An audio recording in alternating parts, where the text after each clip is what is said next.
क्या ईरान ने वो काम किया है जिससे ट्रंप और नेतन्याहू दोनों परेशान हो सकते हैं? लगता है ऊपरी तौर पर देखने पर ऐसा स्पष्ट तौर पर लगता है, क्योंकि खामनेई जानते हैं कि इस वक्त वो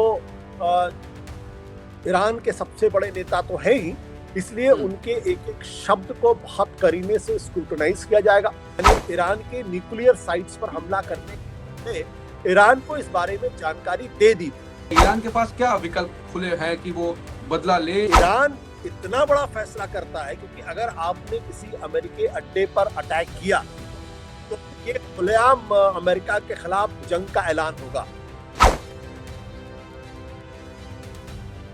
नमस्कार।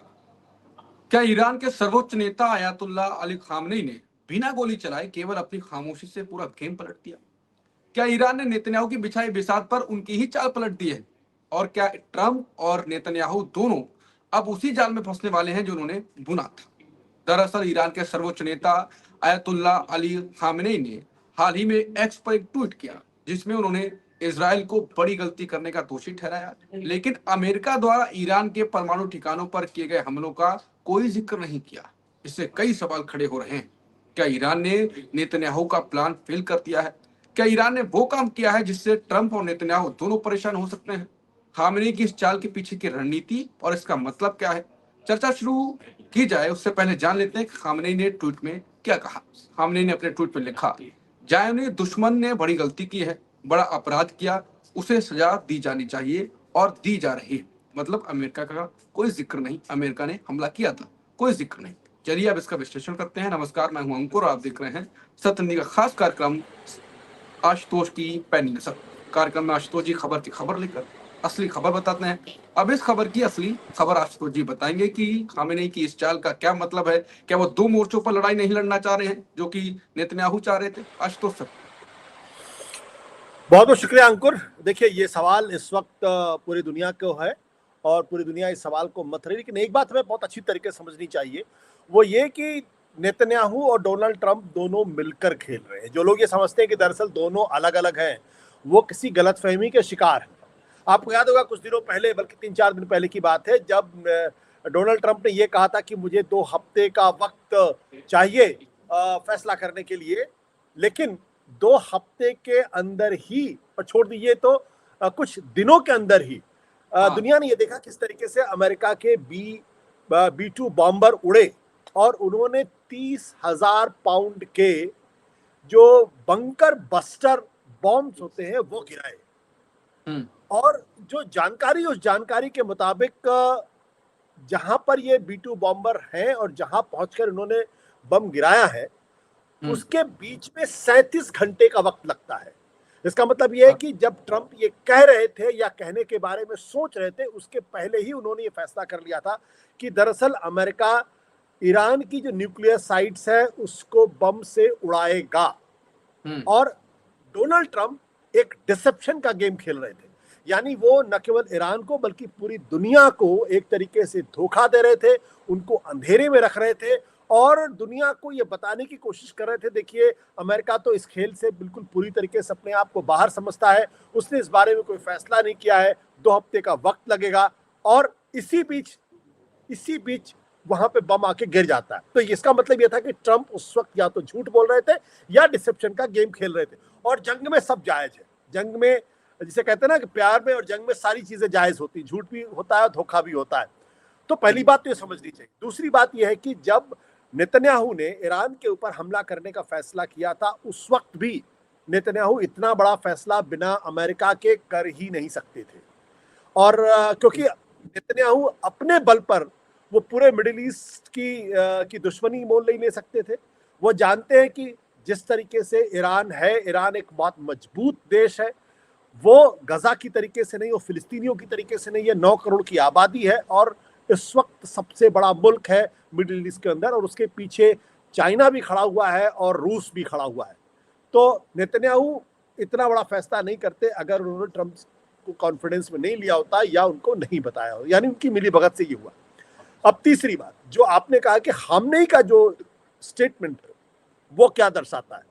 खामनेई 1989 से, एक बात ध्यान रखनी चाहिए, 1989 से जब खुमैनी की डेथ हुई थी अयतुल्ला खुमैनी की डेथ हुई थी, उसके बाद से वो ईरान के सर्वोच्च नेता है। यानी 25 साल अभी और 11 साल पहले, 36 साल से वो ईरान के सर्वोच्च नेता है। और जब वो सर्वोच्च नेता बने थे उस वक्त उनको किसी ने नहीं ये सोचा था कि वो ईरान के सबसे बड़े सर्वोच्च नेता बन सकते हैं, लेकिन वो बने। इसका मतलब क्या है कि अकस्मात तरीके से बनना और उसके बाद 36 साल तक बने रहे, इसका मतलब बहुत ही चालाक आदमी है, बहुत ही समझदार आदमी है। वो परिस्थितियों को समझकर अपनी चालों को चलते हैं। वो इस बात को अच्छी तरीके से जानते हैं कि अगर उन्होंने नेतन्याहू और यूएसए यानी ट्रंप और यूएसए को एक साथ एक पलड़े में आंकने की कोशिश की, कम से कम पब्लिक पोस्चरिंग में, क्योंकि जब देश का सर्वोच्च नेता कोई बात कहता है तो उसका मतलब होता है, अगर एक साथ करने की कोशिश की तो हो सकता है कि वो और नाराज कर बैठे अमेरिका को या फिर ट्रंप को। तो उनके इस बयान को सिर्फ एक उस स्ट्रेटेजिक थिंकिंग के तौर पर ही या एक रणनीतिक कूटनीतिक चाल के तौर पर ही देखना चाहिए। लेकिन इसका यह मतलब नहीं है कि खामनेई के एक ट्वीट की वजह से पूरा खेल बदल जाएगा या पूरी चाल ही बदल जाएगी। ये मैं इस बात से सहमत नहीं हूं। मेरा स्पष्ट तौर पर यह मानना है कि ईरान के ऊपर जो हमला हुआ है वो सिर्फ ईरान के ऊपर नहीं है, बल्कि पूरी दुनिया को यह संदेश देने की कोशिश की गई है कि अमेरिका इजराइल एक साथ हैं, दोनों मिलकर खेलते हैं। और जो लोग भी इनके खिलाफ किसी भी तरीके की साजिश की बात करते हैं या किसी भी तरीके से उनके ऊपर आक्रामक व्यवहार की बात करते हैं, वो किसी गलतफहमी का शिकार हो सकते हैं। लेकिन खामनेई पब्लिकली कम से कम अपने स्तर पर, हालांकि उनके जो विदेश मंत्री हैं वो लगातार अमेरिका के खिलाफ बयान दे रहे हैं और वो लगातार ये बात कह रहे हैं कि देखिए, बातचीत तो तब होगी जब इजराइल हमला रोक देगा। जब हमला हो रहा है उस वक्त किसी तरीके का नेगोशिएशन, किसी तरीके की बातचीत संभव नहीं है। और अगर अमेरिका भी अगर हमला करेगा तो फिर अमेरिका का भी मुंहतोड़ जवाब दिया जाएगा। तो इस संदर्भ में अगर बातों को देखेंगे तो शायद बातें ज्यादा बेहतर होंगी। बिल्कुल। कुछ एक्सपर्ट्स का कहना है कि नेतन्याहू तो ये चाह रहे थे कि अमेरिका इन पर हमला करे, जो कि किया भी, और फिर जो ईरान है वो अमेरिका पर भी अटैक करे या अमेरिका का जिक्र करके उनको और ज्यादा सुनाए। खामेनी ने वो नहीं किया, तो उनका ये कहना है कि अगर वो दो मोर्चे खोलते हैं, अमेरिका का और इजराइल का तो है ही, तो ट्रंप को इग्नोर किया जाए और इजराइल पे फोकस किया जाए।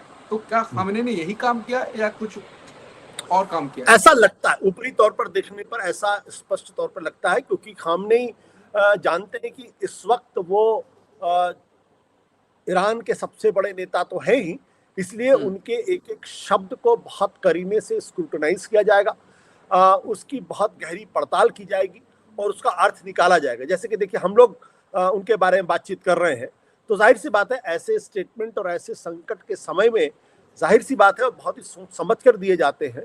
भले ही वो अच्छी तरीके से जानते हैं कि अमेरिका उनकी बातों को किस तरीके से लेगा, लेकिन कम से कम वो दुनिया के नक्शे पर ये संदेश नहीं देना चाहते कि ईरान दरअसल ईरान जो है वो अमेरिका और इजराइल दोनों से एक साथ जंग करना चाहता है या दोनों को एक साथ अपना दुश्मन बनाना चाहता है।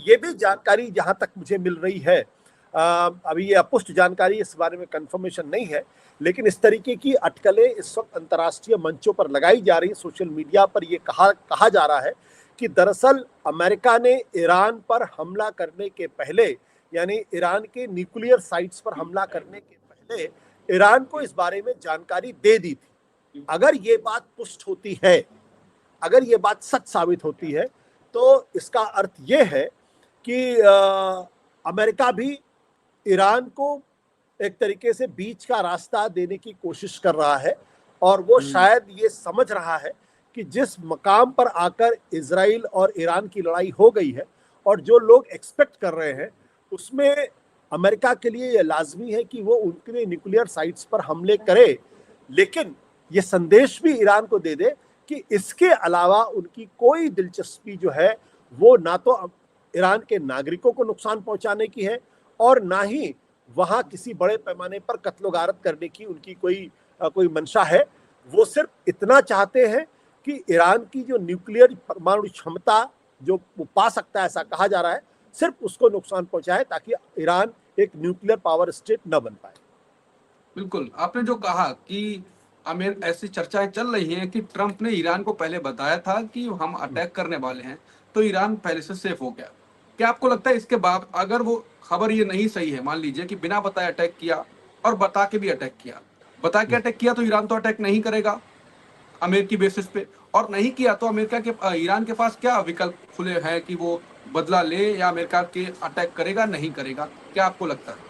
देखिए, ईरान के लिए ये फैसला बहुत मुश्किल फैसला है कि वो अमेरिका की जो उनकी अपनी जगहें हैं या उनके अपने जो अड्डे हैं, और मिडिल ईस्ट में बहुत सारी ऐसी जगह पे है जहां अमेरिका की सेनाएं मौजूद हैं, वो नेवी पर भी हैं, वो उनके एयरफील्ड्स भी हैं, और साथ ही साथ कई ऐसे देश हैं जहां पर उनके अड्डे हैं। तो अगर ईरान इतना बड़ा फैसला करता है, क्योंकि अगर आपने किसी अमेरिकी अड्डे पर अटैक किया तो फिर ये खुलेआम अमेरिका के खिलाफ जंग का ऐलान होगा, और फिर उसके बाद अमेरिका के लिए जरूरी हो जाएगा कि वो ईरान की इस हरकत का जवाब दे। और अगर अमेरिका ने जवाब दिया तो फिर यह युद्ध का जो पूरा रुख है वो काफी बड़ा हो सकता है। हालांकि युद्ध का रुख ऑलरेडी काफी बड़ा हो चुका है। इस वक्त जब हम आपसे बातचीत कर रहे हैं, उस वक्त ईरान के विदेश मंत्री रूस के राष्ट्रपति पुतिन से मुलाकात कर रहे हैं, और पुतिन ने एक तरीके से संकेत भी दिया है कि ईरान के साथ वो मजबूती के साथ खड़ा है, और अमेरिका और इजराइल ये ना समझे कि ईरान को पूरी तरीके से अकेला छोड़ दिया गया है। कई बहुत सारे ऐसे देश हैं जो खुलकर नहीं बोल रहे हैं, लेकिन वो ये मानते हैं कि ईरान के ऊपर जो हमला किया गया है नेतन्याहू और इजराइल के द्वारा, दरअसल वो एक आक्रामक कार्रवाई है, एक हमलावर कार्रवाई है, क्योंकि ऐसा कोई कारण नहीं बनता जिसकी वजह से ईरान के ऊपर आप हमला करें। और ऐसे वक्त में जबकि Iran already non proliferation treaty का सदस्य है, इजराइल जो कि पहले से न्यूक्लियर पावर स्टेट है लेकिन उसने नॉन प्रोलिफरेशन ट्रीटी को साइन नहीं किया है, ईरान ने कभी ये नहीं कहा कि वो उनका जो परमाणु टेक्नोलॉजी होगी वो युद्ध के पर्पज से होगी। उसने हमेशा कहा है कि इसका इस्तेमाल जो है वो नागरिक पर्पज से किया जाएगा। और वो 2000 ट्रंप के राष्ट्रपति बनने के पहले बराक ओबामा के साथ अमेरिका और ईरान के बीच में एक न्यूक्लियर डील साइन हो चुकी थी, जिसमें ईरान अपनी न्यूक्लियर साइट्स के इंस्पेक्शन के लिए तैयार था। और डोनाल्ड ट्रंप जब राष्ट्रपति पहली बार बने थे तो उन्होंने उस डील को खारिज किया था। तो ईरान का आज की तारीख में अगर आप तर्क देखेंगे और उनका पक्ष देखेंगे तो वो एक ऐसे देश की तरफ से है जो जानबूझकर मामले को आगे नहीं बढ़ा रहे थे। अगर वो बढ़ाना होता तो फिर वो जो IAEA है, इंटरनेशनल एटॉमिक एनर्जी एजेंसी है, उसके साथ वो बातचीत में इन्वॉल्व नहीं होते, अमेरिका के साथ बातचीत में इन्वॉल्व नहीं होते। वो सिर्फ इतनी सी बात कहना चाह रहे थे कि भाई ठीक है, हमें भी न्यूक्लियर पावर स्टेट हम नहीं बनना चाहते, लेकिन नागरिकों के हितों के लिए जरूरी है और हम उसको पाना चाहते हैं। अमेरिका का ये कहना है कि जिस लेवल का यूरेनियम एनरिचमेंट उन्होंने कर लिया है, ऐसे में उनके लिए न्यूक्लियर हथियार बनाना या परमाणु हथियार बनाना बहुत आसान हो जाएगा, या उसके बहुत करीब पहुंच जाएंगे, जो खतरनाक स्थिति होगी। बिल्कुल। तो जो आशुतोष जी ने आखिर में बात कही, उसके बाद एक और डिबेट इस पर हो सकती है कि अगर ईरान NPT से निकल जाए, या अगर है, अभी तो वो है, जैसे इजराइल नहीं है, तो अगर ईरान वहां से निकलता है तो फिर वो क्या परमाणु बम बना सकते हैं, कैसे क्या हो सकता है, इस पे एक अलग डिबेट होगी। सवाल अभी भी कई खड़े हो रहे हैं, लेकिन अब शो यहीं पे खत्म करेंगे। और ये आपके लिए सवाल है कि क्या नेतन्याहू और ट्रंप ने अपना जो बिसात बिछाई थी, क्या उसमें फंस सकते हैं ईरान के जरिए, या इसका आपको जो भी विचार हो आप हमें कमेंट सेक्शन में बताएं। और ऐसे ही कई मुद्दों पर अगली कोई जानकारी आएगी, हम फिर भी शो आएगा हमारे सत्य हिंदी पे, तो उसके लिए आप सब्सक्राइब करें, बेल आइकॉन का बटन जरूर दबाएं, क्योंकि उसके बाद आपके पास नोटिफिकेशन आएगा कि हाँ वीडियो अपलोड हो चुकी है। सत्य हिंदी का ऐप भी डाउनलोड करें, जिसके बाद आप टेक्स्ट भी पढ़ पाएंगे और वीडियो भी देख पाएंगे। नमस्कार।